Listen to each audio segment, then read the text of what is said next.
Hello. Now we will calculate the binding energy.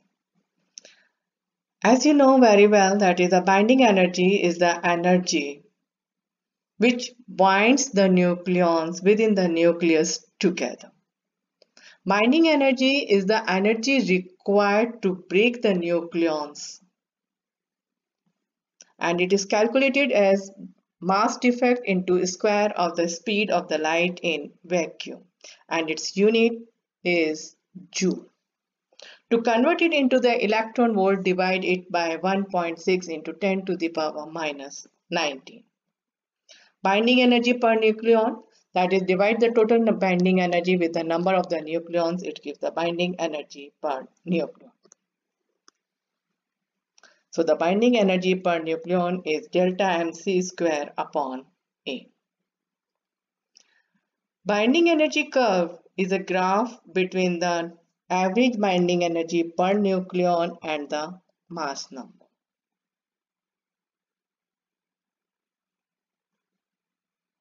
Now, here the green line represents the binding energy curve. Now, the conclusion.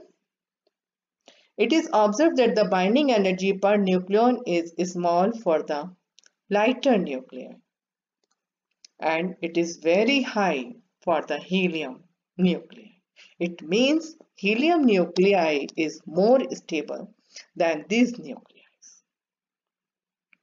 Similarly, we observe that binding energy per nucleon is small up to here. And beyond the mass number 30, there is a increase in the binding energy per nucleon and is maximum for the iron, and its value is 8.8 mega electron volt. And after that it starts decreasing. And for the heavy nuclei, again the binding energy per nucleon is small.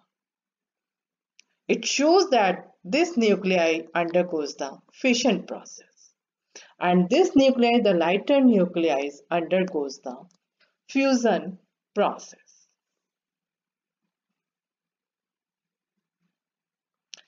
These are the region of the maximum stability as the binding energy per nucleon is maximum. This nuclei undergoes the fission process, and this undergoes the fusion process. Nuclear forces. As you know, within the nucleus, the protons are present in a very small region. It means the repulsive force is very strong. Even then the nucleus is stable, it means some strong force binds the nucleons together, and this force is called nuclear force. Nuclear forces are those forces which binds the nucleons within the nucleus, despite of the strong Coulomb's repulsive force. Properties of the nuclear force. Nuclear force is the strongest force. This force is a charge independent. It is the same for the neutron, neutron, neutron, proton, proton, proton. It is a short range force. It acts within the region of 10 to the power minus 14 meter. That is within the nucleus.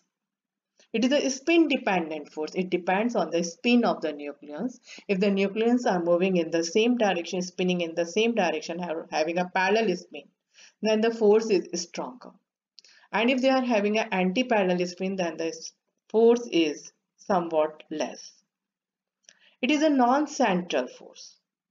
Nuclear force can be explained on the basis of the meson theory or the Yukawa theory. There are three types of the mesons or the pions: the positive pion, negative pion, and the neutral pion. These forces are due to the exchange of these pions from one to the other.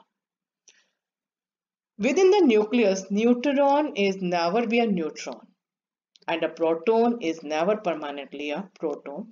Neutron can be converted into a proton, and the proton can be converted into the neutron by exchanging the pions. The neutron-neutron force arises due to the exchange of neutral pion.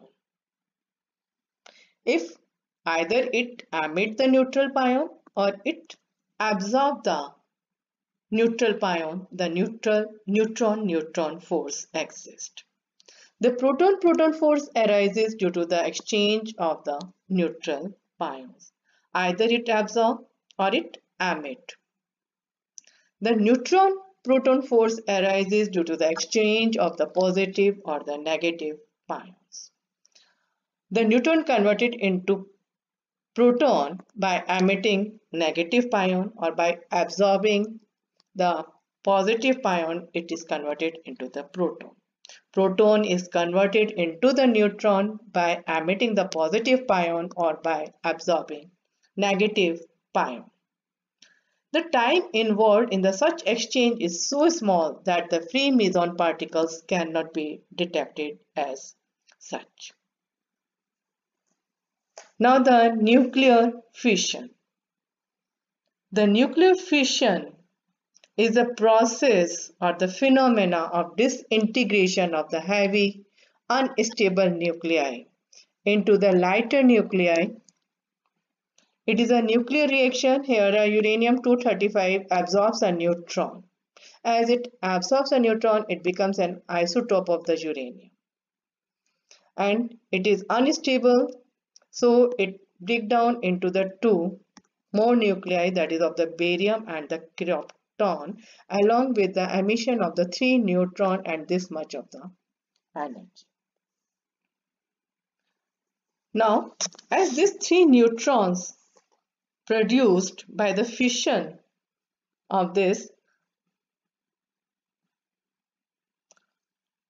now the neutron hits a uranium nuclei and produces 3 more neutrons, which hits the 3 more uranium nuclei and produces the 9 neutrons. These 9 neutrons in turn produces the 27 neutrons and so on. It is the first stage, this one is the second stage, this one is the third stage. In first stage, the 3 neutrons, then 2. Now it is the number of the fission stage, number of neutrons produced in the first stage 3 to the power 1, that is 3. In second 3 to the power 3 square, that is the 9 neutrons. In third stage 3 cube, that is equal to 27. In fourth 3 to the power 4, that is the 51 neutron. This neutrons produces large amount of the energy, and it is the underlying principle of the atom bombs. However, if the chain reaction is kept under control, the large amount of energy produced can be used to generate the electric power, and such a device designed to maintain the self-sustained chain reaction is called nuclear reactor. Now the nuclear fusion is a nuclear reaction in which 2 lighter nuclei merge into the one another to form the heavy nucleus, and the large amount of the energy is released. The nuclear fusion reaction is the source of energy of the sun and the stars, called stellar energy. Nuclear fusion reaction cannot be carried out in labs as it requires the large pressure carried out at the high pressure and high temperature. These are some of the reactions. Proton-proton cycle, which is the energy source of the sun and is an example of the nuclear fusion reaction. Energy source of a star is a carbon-nitrogen cycle, and it is the carbon-nitrogen cycle, which is the source of energy of the stars and is an example of the fusion reactions. Thank you.